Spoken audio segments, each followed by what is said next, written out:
In this video, we're going to talk about section 5.2.2 and the idea of a work integral. Now, we're going to see that this is really just an application of everything that we did in the last section with line integrals. So here's at least our starting idea. Suppose that we have a vector field. It's an f function here, x comma y comma z. It's equal to this. It's a continuous vector field, let's say. And also suppose that this function f models some force field in space. So again, maybe f could represent something like a gravitational field or an electric force field. Well, what we want to imagine is that maybe a particle is moving through this field, right? Or maybe a particle is like moving through something where gravity is affecting it at all sorts of different points in time. But maybe if this particle is moving along some path, maybe I can understand that path by representing it by a curve c. And maybe that has a parameterization. Well, if it's the case that the particle starts its movement at some point, call it p0, and ends its movement at some point called pn, I might want to know the amount of work that was done by this particular vector field on the particle, right? Because if this vector field is kind of pushing on the particle the entire time, like how much effort did it ultimately exert? So in order to try to determine this, we're going to see that this is generally a pretty typically difficult problem. And part of the reason for that is because you can imagine that the force that's going to be acting on this object is kind of continuously going to be changing as the object's moving throughout space. So what we're going to have to try to do is to begin to approximate what the force acting on the object is, so that we can hope to maybe approximate the amount of work done. All right, so here's how we'll start.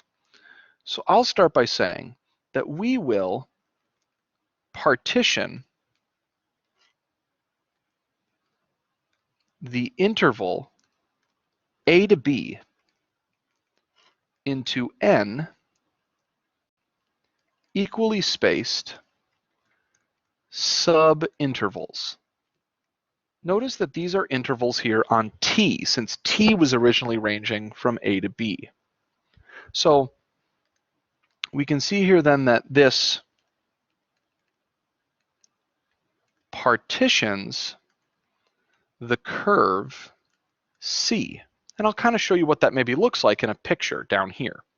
Let's suppose, for the sake of argument, that I have a curve floating out in 3 space. I don't know, maybe it's a curve and it looks, does something like this. And so down here is maybe my P0. Maybe up here, this is my Pn, right? And so maybe I have a particle, it's moving, it's starting at P0, it's going up to Pn. And so kind of what we've done is we've kind of broken up along the way in this curve into a bunch of smaller curves. And you can imagine each dot being labeled as like P1, P2, P3, so on and so on and so forth. Now, for the sake of argument, I'm going to go right here and I'm going to call this point P number I, okay? Because I'm going to talk about that point. It could represent really any point, so that's why I'm keeping it generic.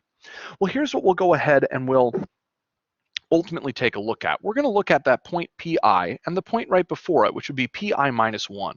And so we're going to look at that little segment of the curve that we have right there. And we're going to describe some things about it. We're going to first say, how about we let delta S with a subscript of I be the length of the segment from P sub I minus 1 to P sub I. And so notice again that what I'm saying there is I'm finding not the length of the green curve there, but it's the length of like the line segment that would connect it. Now, if this is a small enough interval, then of course the line segment will be pretty close to the length of the curve. We'll also go ahead and state something else. We'll go ahead and say, how about we let T sub I star be some sample point in the interval from Ti minus 1 to Ti. And suppose that when I take that value of Ti star and I plug it into my vector function of r, I actually get back this vector. I get back special xi star, yi star, zi star. Okay, so we're going to try to draw all this stuff here in the picture. Again, what I'm saying is that pi minus 1, that's my special green point there, that's obtained when I go to my vector function r and I plug in ti, or I plug in ti minus 1. I arrive at that point at that time. I arrive at the point pi at the point ti. And so what I'm going to imagine is that there's some other time that's going to allow me to land right here, maybe at this red point. And that's going to relate to this ti star and this r of ti star and the associated point in space that we're going to end at. Okay? So if I imagine that I'm there, I want to think about now, how could I approximate the work that's being done on this little segment of the curve? So I'll say, as long as pi minus 1 and pi are close together, as long as they're pretty close together, the force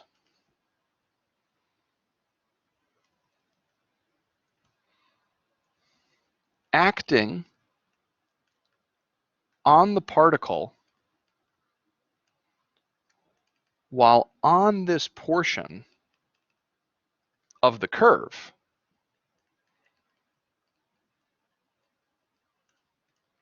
is roughly, well, the force is measured by my big capital F function, and I could just plug in that special xi star, yi star, zi star. Because if that's the point that I'm sitting at, and this is small enough interval, then the force acting here shouldn't be too different than the force acting right next to it. This is why we said that the original, we had where was it up here? A smooth vector field, or at least a continuous one, right? So those things didn't change that much. So we should kind of expect that this would be a rough approximation of the force. If I was maybe imagining what that force looks like at that point, maybe I could say something like this. Maybe my force actually shoots out like this. Like there, that's an idea of what that force vector might actually look like at that point. So there's my y star, zi star, right? So that's my force vector. So if I have the force and I'm interested in maybe doing work, I need to also understand a distance, because remember that work is force times distance, or in terms of vectors, it's the force dotted with the distance. So I could also say that, well, it seems like the following. Also, if again, pi minus 1 and pi are close together, the motion of the particle is approximately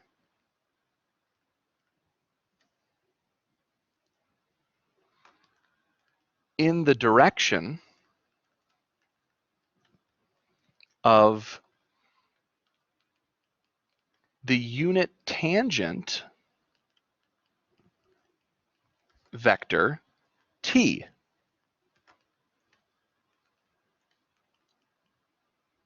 To the curve. Okay, so if I was to imagine this, I could say, all right, so again, the particle's moving here, but the motion of the particle, if I wanted to estimate its direction, the motion of the particle is essentially in the direction of the tangent vector at that point, right? My unit tangent vector. That's at least the direction that it seems to be partially moving in. So the issue, though, is that the unit tangent vector doesn't really tell me how long we've been moving, because remember, it's a unit vector. So it's only going to tell me a length 1. And that's just telling me the direction. But I could also say the distance traveled is roughly delta SI, because that's roughly the length of the curve. So if I kind of put all of this information together, I can easily see a way now to do an approximation. I can say, so the work done by F on the particle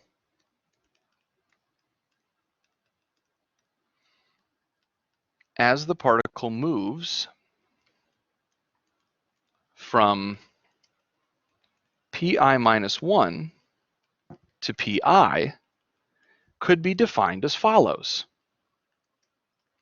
It could be defined as my force at my special point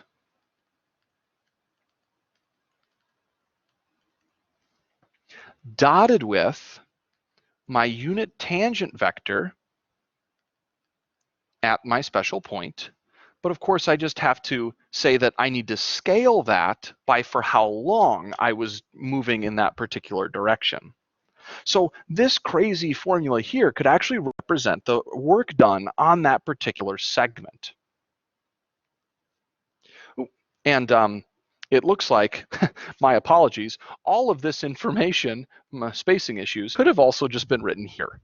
Okay, but therefore I could kind of say that the total work that was done by the force of the particle, or sorry, total work done by the force in moving the particle along C could then be given by just saying that what I need to do is to slap a limit onto a giant summation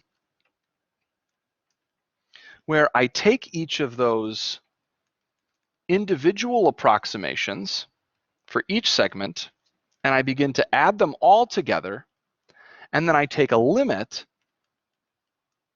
as the number of pieces that I have of that wire or the length of that of the pieces of that wire or that path continue to shrink away, continue to shrink down towards zero. Of course, I can see that when I express it in this way, I can go ahead and imagine this as an integral of C with an f dot t ds. This is a really messy looking formula.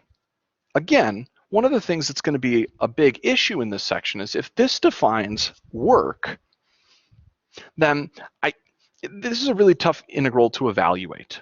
But here's what we know. We know that ds, we saw in the last section, was equal to this giant radical with a dt. We know that that was the, oops, missing some bars here. This was the magnitude of our r prime. And from chapter 2, we actually know that the unit tangent vector had the following definition. Again, missing some bars. So ultimately, we could state the following.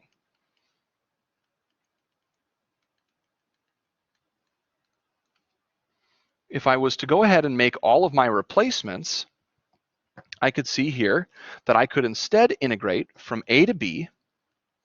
I could kind of say I would have to replace my my f input values with whatever I get from my r of t. I'll just write it in the following way. I have to dot that with t, which I know is equal to r prime of t over the magnitude of r prime of t. And then I have to multiply that by ds, which we just said was r prime of t's magnitude dt. And so, of course, these two pieces here cancel out, and I'm left with an integral from a to b of my f dotted with my r prime dt. So this here kind of leads us all down to this following definition. If f is a continuous vector field defined on a smooth curve C, given by this vector function, then the line integral of f across C or along C has the following. We would say that it's equal to f t ds. We saw up above that we could actually express that as an integral from a to b of f r of t r prime of t dt, but there's actually one way that we'll often write it even more frequently, and that'll be f dot dr, which we haven't yet talked about, but as I stated in the note, we'll address that in some of the examples to come. All right, this is a lot of information here right at the start and can be kind of confusing at first. It might take a couple go-throughs of that derivation there to fully understand where we landed here in this particular definition. In the next video, we'll take a look at some examples to start to see how we can put to use the ideas that we discussed here.